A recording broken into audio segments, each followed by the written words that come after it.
দেখো দুপুরবেলা আজকে গরম গরম ভাত হয়ে গেছে আর বাঁধাকপির তরকারি করেছি। আর এখানে আছে ডিমের ডালনা।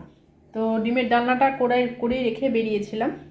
তো আজকে এখান থেকে ব্লগ শুরু করছি। আশা করছি যে যেখানে আছো ঈশ্বরের কৃপায় ভালো আছো, সুস্থ আছো। তো বেরিয়েছিলাম, চশমাটা আনার ব্যাপার ছিল, আরও কতগুলো কাজ ছিল। সবটা মোটামুটি হয়েছে, কিন্তু ওই কম্পিউটারের ব্যাপারটা এখনও হয়নি। ভাবছি বিকালবেলা বেরোবো। আর চশমাটা পরে যেটা হয় সমস্যা, সেটা হচ্ছে আগে তো আমার চশমা ছিল না, পাওয়ার এসেছিলো খুব হালকা। তো সেরকমভাবে ব্যবহার যেহেতু করিনি, হঠাৎ করে একটু পরে অসুবিধাই হয়। কিন্তু দেখতে পাচ্ছিলাম না কাছের, বিশেষ করে মানে লেখার কোনো জিনিস খুবই অসুবিধা হচ্ছিল। তো দেখা যাক, পড়তে পড়তে বললেন যে আস্তে আস্তে ঠিক হবে। একটা ওষুধও দিয়েছে চোখের, একটা সাইডে দিতে বলেছে, একটা মানে ডান দিকের চোখে দিতে বলেছে, যেটা আমার প্রবলেম আছে। তো চলো এখন খাওয়া দাওয়া করিনি, পরে আবার আসছি। Good morning. তো আজকে পরের দিন, আর কাল থেকে তো ব্লগ শুরু হয়েছে, আর দুপুরের পর থেকে তোমাদের সঙ্গে আর ব্লগ করতে পারিনি, কারণ সেই অনেকগুলো জিনিসে তো এনগেজড হয়ে গেছি। তো যাই হোক, আমাদের সিপিইউটা খারাপ হয়েছে মোটামুটি। সিপিইউ খারাপ হয়েছে বলতে, সিপিইউটা আগেও খারাপ ছিল না। ঘটনাটা যেটা ছিল সেটা হচ্ছে বহু পুরনো কিছু মডেলের জিনিস ওখানে লাগানো ছিল, তার ফলে কোনো গতি বাড়া বা ইত্যাদি, মানে একটা ফার্স্ট সিপিইউ তৈরি করতে গেলে যেগুলো লাগে সেগুলো ছিল না। তাই জন্য ওটাকে আমরা পার্শিয়ালি চেঞ্জ করে খারাপ করেছি। হ্যাঁ, পুরোটা আমরা চেঞ্জ করিনি, কারণ পুরোটা চেঞ্জ করতে গেলে অনেকগুলো টাকার গল্প আছে, অনেকটা। সেই টাকাটা আমরা ইউজ করিনি, সেটাকে পার্শিয়ালি যতটুকু লেগেছে ততটুকু চেঞ্জ করেছি, করে আপাতত ঠিক যতটুকু চলবে ততটুকু আমরা খারাপ করেছি। ওই প্রসেসর সেইটুকু হয়ে গেছে এবং হয়ে গেছে। খারাপ হয়নি, ভালো হচ্ছে, আমি দেখলাম। এখন দেখা যাক কালকে, এখন শুধু ওই ওয়াইফাইটা একটু ইয়ে করতে হবে, তাই তো? ওয়াইফাই মানে আমাদের যে সফটওয়্যারটা আছে ওটাকে আবার রিলোড করতে হবে, ওটাকে আনইনস্টল করে আবার নতুন করে ইনস্টল করতে হবে। হ্যাঁ। তো এখন হয়ে গেছে দুধ চা, এই যে। তো বিস্কুট দিয়ে চলো।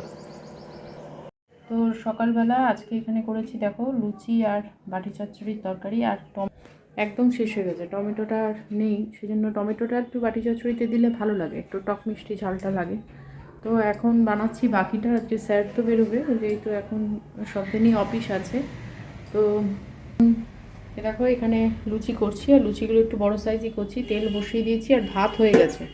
আজকে রান্না করব পটল আলু দিয়ে একটা তরকারি। বেগুন তো পোড়া দেবো, এই যে পটল কেটে জলে ভাসিয়ে রেখেছি। আর পটলগুলো সব পটল ভালো নয়, কয়েকটাতে একটু লাল লাল দাগ আছে। তো চলো কাজ সেরে নিই।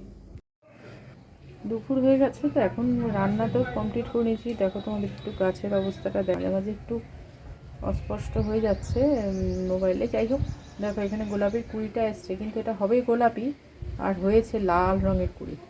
এখানেও অনেকগুলো কুড়ি এসছে জবা গাছে, তবে একটু জল দিতে হবে। দেখেছো মাটিগুলো শুকিয়ে গেছে, এই দুদিন যা বৃষ্টি হলো তাতে মনে হলো আর জলের প্রয়োজন নেই, কিন্তু এখন দেখছি জলটা দরকার।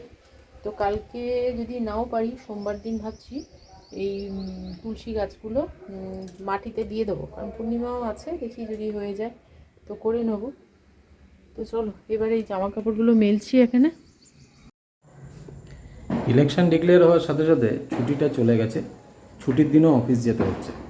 তা এখন যেটা হচ্ছে সেটা হচ্ছে, হয়তো কাজ পরপর আসছে তা নয়, কিন্তু কাজ গোছানো শুরু হয়েছে। কিছু কাজ আছে যেগুলো রোজই থাকে, আর কিছু কাজ আছে যেগুলো হঠাৎ হঠাৎ আসছে। আমি গিয়েছিলাম আজকে একটু বেলার দিকে, তারপর ফিরেছি সন্ধেবেলায়। তা ফেরার সময় একটু মিষ্টি নিয়ে এসেছিলাম। এই কালো জামগুলো আজকে রাতে আমাদের খাবার শেষে সুইট ডিশ, অ্যাকচুয়ালি রাতে লুচি আইটেম, আর তার সঙ্গে একটা তরকারি বানিয়েছে। এই তরকারিটা হয়েছে, এটার সঙ্গে লুচি আছে।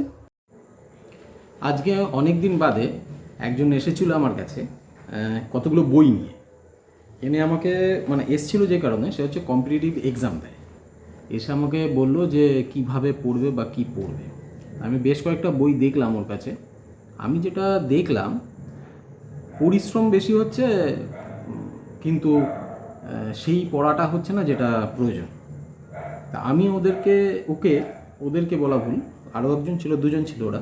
তা একজনকে আমি বলছিলাম, মূলত সে বললাম যে পার্টিকুলারলি একটা কম্পিটিটিভ এক্সাম দিতে গেলে বা এই ধরনের পরীক্ষায় অংশগ্রহণ করতে গেলে পড়তে অনেক হয়, এটা সত্যি কথা, কিন্তু সব পড়তে হয় না।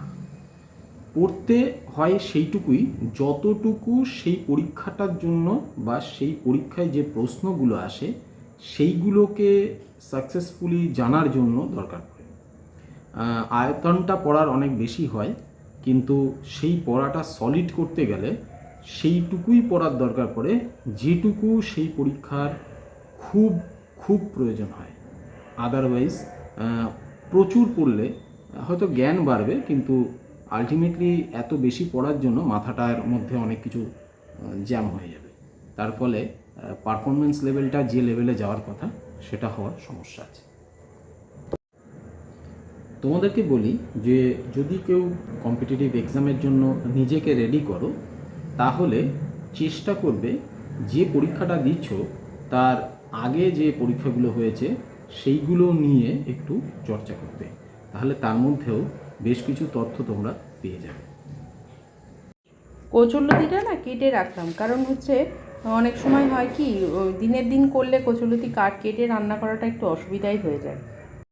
কালকে ভাবছি একটুখানি ইয়েতে যাব, এখানে যে গড়িউ মঠটা আছে সেখানে যাব, কারণ হচ্ছে দোল পূর্ণিমার যেহেতু টাইম, সেহেতু একটু ভাবছিলাম যে পুজো দেব।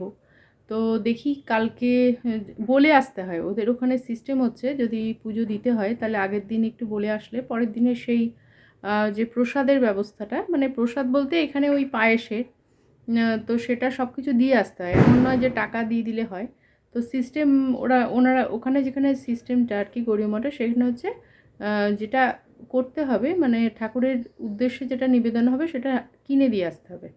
তো ভাবছি কালকে একবার বিকালের দিকে যেহেতু বেরোবই, বা সন্ধ্যের দিকে আসার সময় এরকম একটা টাইমে গিয়ে দিয়ে আসবো, তাহলে সকালের দিকটা মানে ওনারা যেটা করবেন আর কি পুজোর সময় হয়ে যাবে সেটা। আর চলো ব্লগটা আর বেশি দূর বাড়াবো না, ব্লগটা একদম শেষের দিকে, তো ব্লগটা ছেড়ে যাওয়ার আগে লাইক শেয়ার কমেন্ট আর সাবস্ক্রাইব করতে ভুলো না। তো চলো নেক্সট ব্লগে আবার দেখা হচ্ছে নতুন কিছুর সঙ্গে, অপেক্ষা করো।